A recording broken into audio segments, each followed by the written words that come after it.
اگر کوئی ایسا انسان ہو جو بالکل بے سہارا ہو اور چل بھی نہ سکتا ہو، گھسٹ گھسٹ کے چلتا ہو، کیسے چلتا ہو؟ گھسٹ گھسٹ کے چلتا ہو، ساری اس کے اوپر جو نا وہ کمزوریاں اور وزاریاں ساری اس کے اوپر موجود ہیں، اب وہ قیامت تک ایسے ہی چلتا رہے، اس کے بدلے اس کو جنت مل جائے سستا سوتا ہے۔ تو ایسا رب العالمین نے فرمایا کہ ایسا انسان جو ظلمن کسی یتیم کا مال کھاتا ہے، انما یاکلون فی بطونہم نارا، وہ اپنے پیٹ میں آگ بھر رہا ہے۔ یتیم بچوں کا مال کھاتے ہیں، وہ تصور کرے، رب العالمین نے بڑی کمال بات کی ہے۔ اللہ فرما رہے ہیں اگر یہ فوت ہو اور اس کے بچے پیچھے رہ جائیں، اس کے ذہن میں کیا ہے کہ میرے بچوں کے ساتھ زیادتی ہونی چاہیے۔ اما بعد فاعوذ باللہ من الشیطان الرجیم، بسم اللہ الرحمن الرحیم۔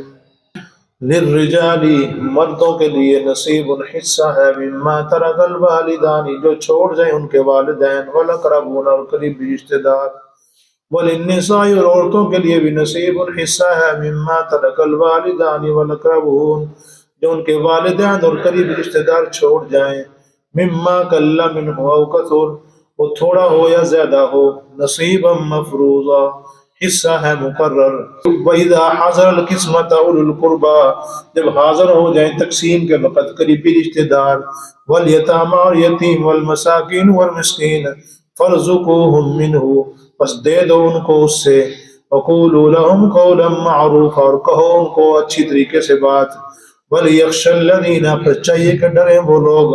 لو ترکوا، اگر وہ چھوڑ جائیں، من خلف، اپنے پیچھے، ذریۃ ضعافا، کمزور اولاد، خافوا علیہم، تو ان کے بارے میں ڈرتے ہیں، تو فلیتقوا اللہ، بس چاہیے کہ وہ اللہ سے ڈرتے رہیں، ولیقولوا قولا سدیدا، چاہیے کہ بات کہیں سیدھی، ان الذین، بے شک وہ لوگ، یاکلون اموال الیتامی، مال کھاتے ہیں یتیموں کا، ظلم، ظلم کے اعتبار سے ظلم کرتے ہوئے، انما یاکلون فی بطونہم نارا، بے شک اپنے پیٹوں میں وہ آگ کھا رہے ہیں، وسیصلون سعیرا، اور ان قریب وہ داخل ہوں گے دہکتی ہوئی آگ میں۔ صدق اللہ مولانا العظیم۔ اللہم صلی علی محمد وعلی آل محمد کما صلیت علی ابراہیم وعلی آل ابراہیم انک حمید مجید۔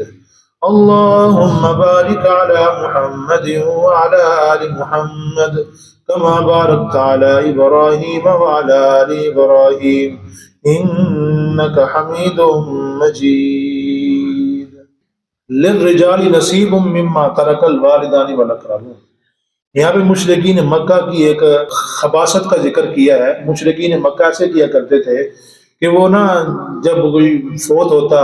اس کے بچے رہ جاتے پیچھے، یعنی چھوٹے بچے نابالغ ہوتے، یا بیوی ہوتی تو اس کو حصہ دیتے ہی نہیں تھے۔ حتیٰ کہ نبی علیہ السلام کے پاس بھی ایک واقعہ پہنچا کہ ایک عورت یعنی بیوہ ہوئی ہے اور اس کے چھوٹے چھوٹے بچے ہیں، دوسرے چاچوں تاؤں نے سارا کچھ مال ان کا اپنے قبضے میں کر لیا۔ پوچھا کہ یہ کیوں؟ بھائی بچے ہیں اور عورت ان کا تو حصہ بنتا ہی نہیں ہے، چل چاچے تاؤں نے سارا کچھ قبضہ کر لیا۔ تو یہ کام رب العالمین نے فرمایا خراب ہے۔ مردوں کے لیے بھی حصہ ہے، عورتوں کے لیے بھی حصہ، چاہے چھوٹے ہوں چاہے بڑے ہوں۔ جب وہ رشتہ دار ہیں تو پھر ان کا حصہ رب العالمین نے مقرر کیا ہوا ہے، لہذا للرجال نصیب، مردوں کے لیے بھی حصہ ہے، چاہے وہ مرد چھوٹے ہوں چاہے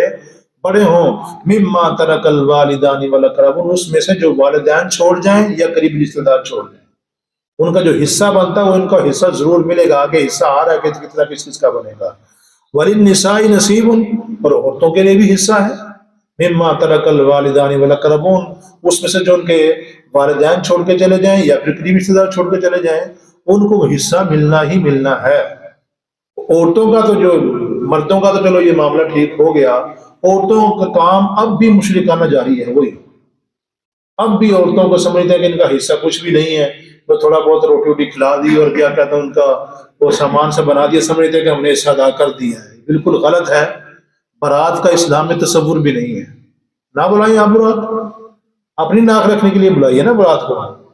جتنی مرضی لے آؤ جی پالیں گے۔ یہ کس کی ناک رکھنے کے لیے کر رہے ہیں؟ اپنی ناک رکھنے کے لیے کر رہے ہیں نا۔ عورت کا اس میں کیا ہے؟ مطلب یہ ہے کہ اس روٹی میں ہی عورت کا حصہ نہیں ختم ہو جاتا ہے، جو رب العالمین نے اس کا حصہ متعین کیا ہے وہ اس کو حصہ ملنا ہی ملنا ہے، نہیں دیں گے تو کل قیامت کے دن مجرم ٹھہرے جائیں گے۔ آگے فرمایا وَإِذَا حَضَرَ الْقِسْمَةَ أُولُو الْقُرْبَىٰ، اور اگر قریبی رشتہ دار یعنی کہ ایسا رشتہ دار ہے جس کا حصہ نہیں بنتا ہے لیکن مال تقسیم ہو رہا تھا، مال تقسیم ہوتے ہوتے وہ تھا بھی غریب اور وہ وہاں پہ آ گیا، اب جو بالغ ہے نا، نابالغ نہیں، نابالغ کی ہاں بھی ہاں نہیں سمجھی جائے گی، ذہن میں رکھنا، ان کی نابالغ کی رضامندی نہیں سمجھی جائے گی، جو بالغ ہوں گے وہ اپنے حصے میں سے کچھ نہ کچھ ان کو دے دیں تاکہ جب وہ آئے ہیں تو کچھ خالی نہ جائیں، ہیں تو رشتہ دار ہیں، چلو رب العالمین کی طرف سے ان کا حصہ متعین نہیں ہوا ہے،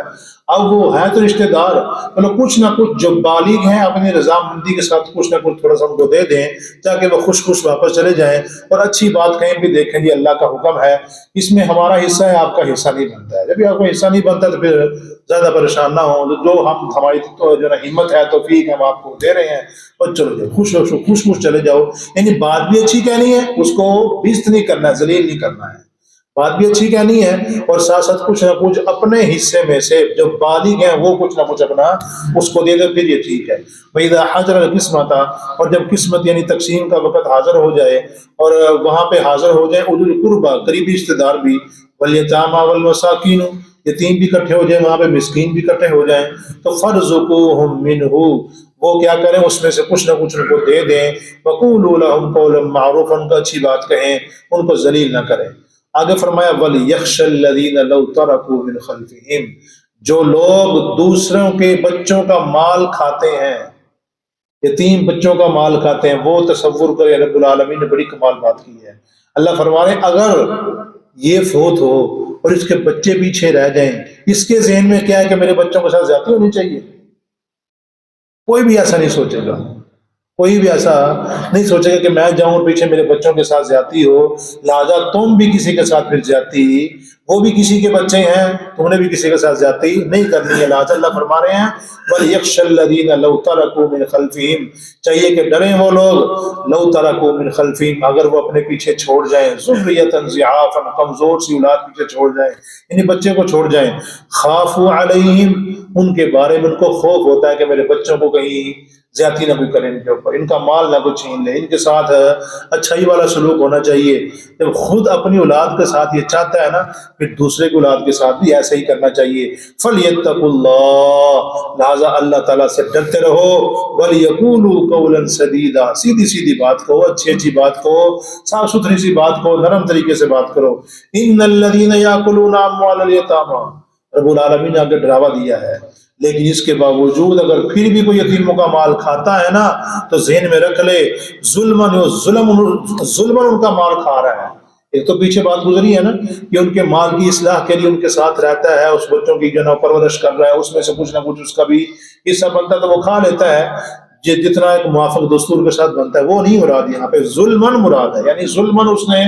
زیادہ کھا لیا یا اس کو پتہ ہی نہ چلنے دیا، خود ہڑپ کر رہا ہے، تو ایسا رب العالمین نے فرمایا کہ ایسا انسان جو ظلمن کسی یتیم کا مال کھاتا ہے، انما یاکلون فی بطونہم نارا، وہ اپنے پیٹ میں آگ بھر رہا ہے، اپنے پیٹ میں بظاہر تو وہ کھانے کی چیز جا رہی ہے، بظاہر تو سب کچھ اچھا جا رہا ہے، حلال چیز جا رہی ہے، طیب چیز جا رہی ہے، لیکن وہ اس کے لیے حلال نہیں ہے۔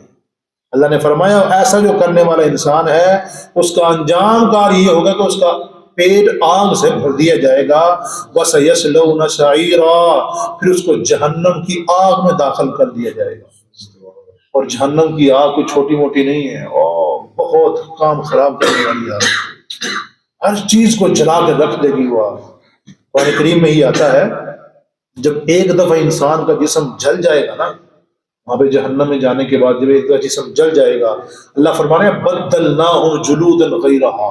لِيَذُوقُوا الْعَذَابَ، ہم اس کا جسم اور دوسرا لے آئیں گے، اور دوسرا لے آئیں گے، جب یہ جلے گا پھر اور لے آئیں گے، روح اندر وہی رہے گی، جسم بدلتا رہے گا۔ وجہ کیا ہوگی؟ لِيَذُوقُوا الْعَذَابَ، تاکہ وہ عذاب چکھتے رہیں، ان کو پتہ چلے عذاب ہوتی کیا بلا ہے۔ لہذا دنیا کا یہ وقت انسان کا گزر جاتا ہے، کسی بھی حالت میں انسان کا وقت یہ گزر جاتا ہے، چاہے بادشاہ ہو چاہے فقیر ہو، جب سورج نکلتا ہے تو وہ ڈال ہی جاتا ہے۔ کبھی کسی غریب کا سورج کھڑا نہیں ہوا اور کبھی کسی امیر کا سورج فوراً چلا گیا ہے۔ جو کچھ بھی ہے سارا نظام چل رہا ہے۔ اور ایک واقعہ علماء فرماتے ہیں، واقعہ نہیں بلکہ ایک بات ہے، اگر انسان کے ساتھ ایسا معاملہ ہو جائے اس کے بدلے جنت مل جائے تو یہ کافی ہے۔ جیسے مثال طور پہ علماء فرماتے ہیں، اگر کوئی ایسا انسان ہو جو بالکل بے سہارا ہو اور چل بھی نہ سکتا ہو، گھسٹ گھسٹ کے چلتا ہو، کیسے چلتا ہو؟ گھسٹ گھسٹ کے چلتا ہو، ساری اس کے اوپر جو ہے نا وہ کمزوریاں اور وزاریاں ساری اس کے اوپر موجود ہیں، اب وہ قیامت تک ایسے ہی چلتا رہے، اس کے بدلے اس کو جنت مل جائے سستا سوتا ہے۔ اس کے بدلے میں کیا مل جائے؟ جنت مل جائے سستا سوتا ہے۔ اتنی کمال قسم کی چیز ہے وہ، اس لیے کوشش کرنی چاہیے دنیا کے مال کے پیچھے، دنیا کے کھانوں کے پیچھے اپنی آخرت نہیں خراب کرنی چاہیے۔ اللہ پاک سے دعا ہے اللہ عمل کی توفیق نصیب فرمائے۔